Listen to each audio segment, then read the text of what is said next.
నేనెప్పుడు face wash కొంటాను. దాన్నేం చేస్తాను, తీసుకెళ్ళి వాష్‌రూమ్‌లో పెట్టేస్తాను.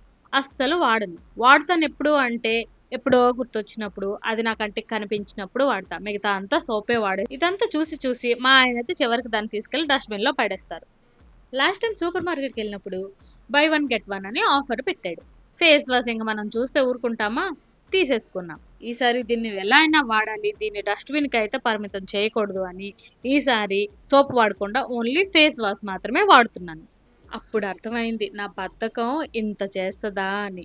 ఫేస్ వాష్ వాడడం వల్లయితే నా ఫేస్‌లో చాలా అంటే చాలా తేడా తెలిసిందండి. కనీసం ఫిల్టర్ కూడా వాడాలనిపించట్లేదు. నార్మల్‌గా యూట్యూబ్ వీడియోస్‌కైతే నేను ఫిల్టరే యూజ్ చేయట్లేదనమాట. నేను ఈ ఫేస్ వాషే వాడుతున్నాను. మీరు కూడా అదే వాడండి అని చెప్పను కానీ, మీ స్కిన్ టోన్‌కి మ్యాచ్ అయ్యే ఏదైనా సరే ఫేస్ వాష్ తీసుకొని వాడండి. సోప్ కొంచెం పక్కన పెట్టేసి చూడండి. మీకే మార్పు కనిపిస్తుంది. నేనింకా వాష్‌రూమ్‌లో సోపే తీసేసి face wash and body wash పెట్టేసుకున్నాను. అలా అయితే కనీసం బద్ధకం లేకుండా, సోప్ పైకి చెయ్యి వెళ్ళకుండా అదే వాడొచ్చని. మరి మీరేం చేస్తారు? ఫేస్ వాష్ కొనేసి వాడతారా? లేదా నాలాగా పక్కన పడేస్తారా? నాకు తప్పకుండా కామెంట్‌లో అయితే చెప్పండి. ఇప్పటికైతే నేను ఫేస్ వాషే వాడుతున్నాను.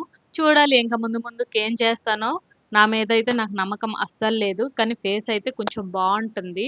అందుకనే కంటిన్యూ చేయాలి అనుకుంటున్నాను. సరే అండి. నెక్స్ట్ వీడియోలో కలుద్దాం. అలాగే వెళ్తూ వెళ్తూ సబ్స్క్రైబ్ చేసి, లైక్ చేసి, షేర్ చేయండి ప్లీజ్. బాయ్.